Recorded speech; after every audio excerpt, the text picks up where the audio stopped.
नमस्कार दोस्तों। पिछली क्लास में हम लोगों ने आंग्ल मराठा संघर्ष का अध्ययन शुरू किया था और प्रथम जो क्लास थी उसमें हम लोगों ने प्रथम आंग्ल मराठा युद्ध के बारे में अध्ययन किया।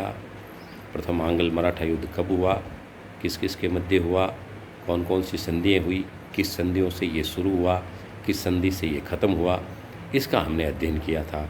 इसी क्रम को आगे बढ़ाते हुए आज हम द्वितीय आंग्ल मराठा युद्ध का अध्ययन करेंगे, उनके कारणों के बारे में अध्ययन करेंगे, कौन कौन सी संधियाँ हुई उनका अध्ययन करेंगे और किन संधियों से ये युद्ध समाप्त हुआ उनके बारे में अध्ययन करेंगे।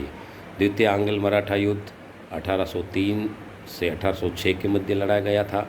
लॉर्ड वेलेस्ली गवर्नर जनरल था और लॉर्ड वेलेस्ली की जो सहायक संधि थी, लॉर्ड वेलेस्ली की जो विस्तारवादी नीति थी, उसके तहत मराठों के ऊपर है जो सहायक संधि थोपने का प्रयास किया गया था और स्वाभिमानी मराठे हैं वो उस जो सहायक संधि को स्वीकार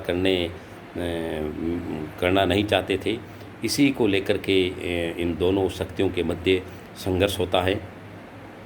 हमने देखा कि जो सालबाई की संधि थी, उस सालबाई की संधि से प्रथम आंग्ल मराठा युद्ध है वो समाप्त हो गया था और 20 साल के लिए एक तरह से शांति स्थापित हो गई थी।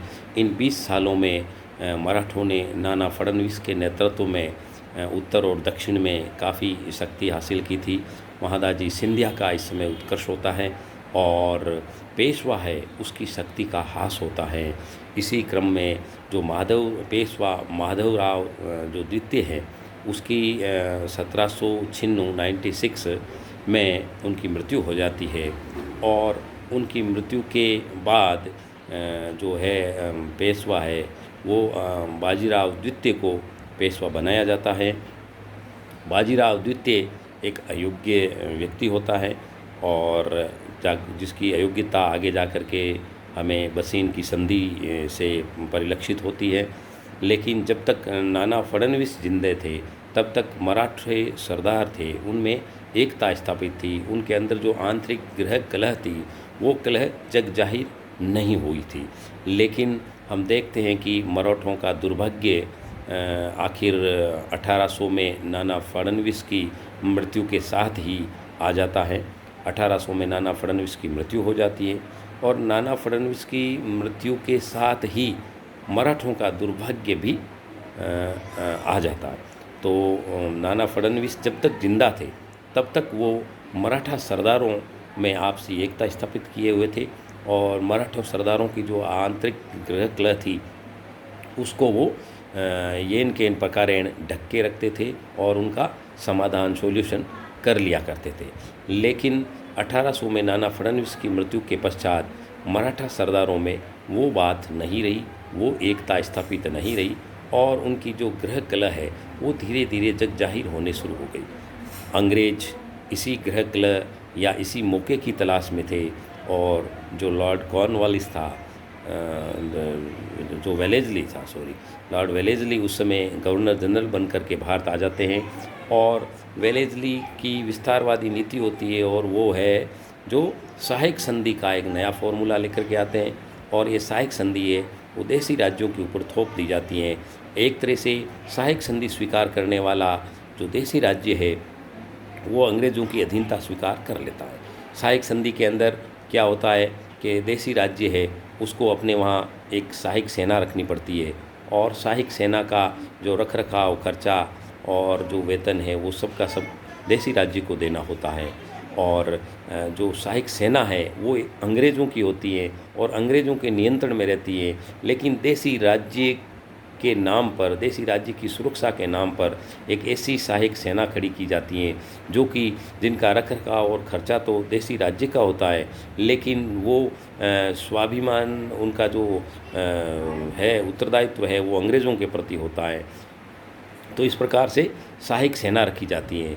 एक पॉलिटिकल एजेंट रख दिया जाता है जो कि देसी राज्यों की आंतरिक जो नीतियाँ हैं उनमें हस्तक्षेप करता है और देसी राज्य को अपना जो विदेश नीति है और रक्षा है, वो सब की सब अंग्रेज़ों को सौंपनी पड़ती है। देसी राज्य है, अंग्रेज़ों की इच्छा का बगैर न तो युद्ध लड़ सकता है, न किसी से संधि कर सकता है, न किसी यूरोपियों या विदेशी को अपने वहाँ आश्रय दे सकता है। मुख्यतः जो फ्रांसीसी अंग्रेज़ों के प्रतिद्वंदी थे, इसलिए अंग्रेज़ और फ्रांसीसियों के मध्य जो संघर्ष चल रहा था, इसी को मद्देनज़र रखते हुए अंग्रेज़ों ने ये सहायक संधि का फॉर्मूला अपनाया था। तो सहायक संधि अपनाने वाला देसी राज्य किसी भी यूरोपियों को अपने यहाँ शरण नहीं देते थे, और न ही अंग्रेज़ों की बिना अनुमति के या ईस्ट इंडिया कंपनी की बिना अनुमति के किसी को आश्रय देना, संधि करना, युद्ध करना।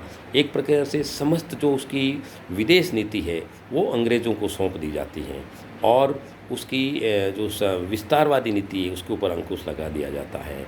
तो इस प्रकार से जो सहायक संधि है वो एक तरह से अंग्रेज़ों की अधीनता ही थी, अधीनता स्वीकार कर ली जाती थी, ठीक है ना। तो ये सहायक संधि वेलेस्ली लेकर के आते हैं, और जब नाना फडणवीस की मृत्यु हो जाती है और जो पेशवा ये है वो जो क्या करते हैं कि पेशवा बना तो दिया जाता, माधवराव नारायण की मृत्यु के पश्चात जो बाजीराव द्वितीय है वो पेशवा बन जाता है, लेकिन बाजीराव द्वितीय इतना योग्य नहीं होता है, और नाना फडणवीस की मृत्यु के साथ ही जो मराठा सरदारों का जो आंतरिक कलह है वो भी सामने आ जाती है, और पेशवा किसी न किसी मराठा सरदार का आश्रय पाना चाहता है, और ये संघर्ष सिंधिया और होलकर के मध्य होता है।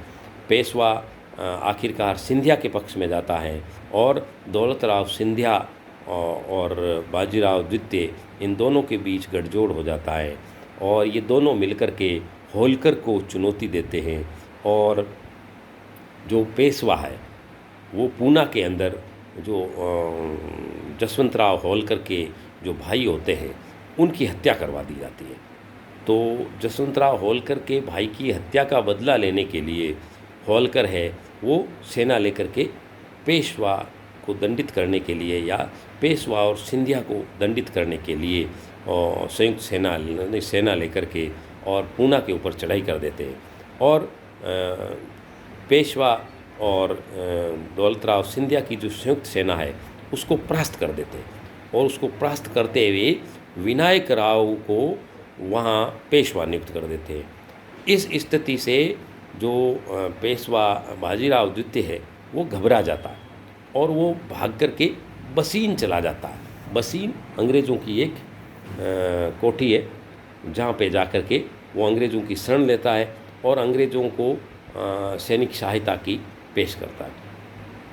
अंग्रेज़ इसी तलाश में थे, इसी मौके की तलाश में थे कि मराठों का कोई न कोई ऐसा मौका मिले हमें आंतरिक गृह कलह का, जिससे हम उनके आंतरिक मामलों में हस्तक्षेप कर सकें और हमारा उल्लू सीधा कर सकें। ये मौका बाजीराव द्वितीय ने आखिरकार अंग्रेज़ों को दे दिया, और बाजीराव द्वितीय अंग्रेज़ों के वहाँ बसीन में शरण लेता है, और 1802 में जाकर के एक तरह से संधि करता है। 1802 में बसीन की संधि, 31 दिसंबर 1802 बसीन की संधि की जाती है, और बसीन की संधि एक तरह से सहायक संधि ही होती है। बाजीराव द्वितीय अंग्रेज़ों की सहायक संधि को स्वीकार कर लेता है, और एक सहायक सेना का गठन स्वीकार करता है, और इस प्रकार से हम देखते हैं कि बाजीराव द्वितीय है वो इनकी सहायक संधि को स्वीकार करता है। इस संधि के अनुसार वो सूरत अंग्रेज़ों को सौंप दिया जाता है, और उनकी सुरक्षा का भार है वो सहायक सेना के ऊपर स्थापित कर दिया जाता है। तो इस प्रकार से ये सहायक संधि थी, और सेना के खर्च के लिए 26 लाख रुपए वार्षिक आमदनी वाला क्षेत्र है पेशवा सौंपता है, ठीक है। तो ये अंग्रेज काफ़ी इसमें सफल होते हैं इस सहायक संधि में, और लेकिन अन्य जो मराठा सरदार हैं वो इस संधि को मानने से मना कर देते हैं। आगे जाकर के हम देखेंगे कि सिंधिया, होलकर, पेशवा इन तीनों के साथ अंग्रेज़ है वो लड़ाई लड़ेंगे, और क्योंकि मराठा जो सरदार हैं वो इस सहायक संधि को मानने से इनकार कर देते हैं। और जो पेशवा होता है वो पेशवा भी अंतपंत इस सहायक संधि का जो उसके ऊपर जो लगा है धब्बा उसको धोना चाहता है। तो आखिरकार तीनों चारों शक्तियों के मध्य युद्ध वो शुरू होता है और अलग अलग करके अंत में सभी को अंग्रेज परास्त करते हैं और अलग अलग सहायक संधियाँ उनके साथ की जाती हैं, जिनका अध्ययन हम अगली क्लास में करेंगे।